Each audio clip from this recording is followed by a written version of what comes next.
কোচবিহার এক রাষ্ট্রায়ত্ত ব্যাংকের নিরাপত্তা রক্ষীর হাত থেকে বন্দুক পড়ে গিয়ে গুলি চলে যাওয়ার ঘটনায় এলাকায় আতঙ্ক ছড়ানো বুধবার। ঘটনাটি ঘটেছে কোচবিহার শহরে কোতোয়ালি থানা সংলগ্ন এক ব্যাংকে। এই ঘটনায় দুজন আহত হয়েছে। এদের মধ্যে একজন গুরুতর আহত। জানা গিয়েছে, এদিন একজন গ্রাহকের একটি ফর্ম ফিল আপ করতে যান। সেই সময় ওই ব্যাংকে কর্তব্যরত নিরাপত্তা রক্ষীর বন্দুক হঠাৎ করে নিচে পড়ে যায়। তখনই বন্দুক থেকে গুলি বেরিয়ে পড়ে। ঘটনায় এক ব্যক্তির হাতে লাগে এবং অপর এক মহিলার গুলি ছিটকে পায়ে লাগে। গুরুতর আহত অবস্থায় ওই ব্যক্তি কোচবিহার একটি বেসরকারি হাসপাতালে চিকিৎসাধীন এবং আহত মহিলাকে কোচবিহার MJN মেডিকেল কলেজ ও হাসপাতালে চিকিৎসাধীন বলে জানা গেছে।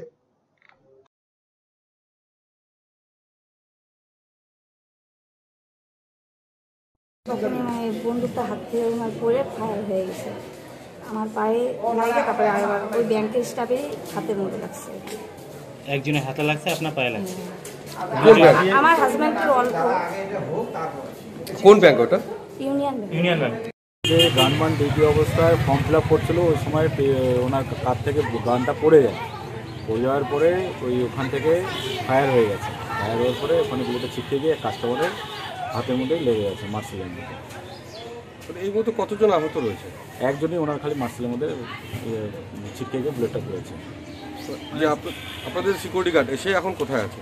সিকিউরিটি গার্ড আপাতত ব্রাঞ্চেই আছে। হ্যাঁ, আচ্ছা, বললাম যার গুলি লেগেছে সে কি ব্যাংকের স্টাফ? না, সে কাস্টমার একজনের। তিনি কোথায় আছে এখন? তিনি এখন হসপিটালে আছে। বহু আকাঙ্ক্ষিত চিকিৎসক তথা পূর্ব ভারতের বিখ্যাত হার্ট স্পেশালিস্ট ডক্টর হেমন্ত কুমার গর্গ এখন প্রতি মঙ্গলবার বসছেন রায়গঞ্জের দিশারিতে।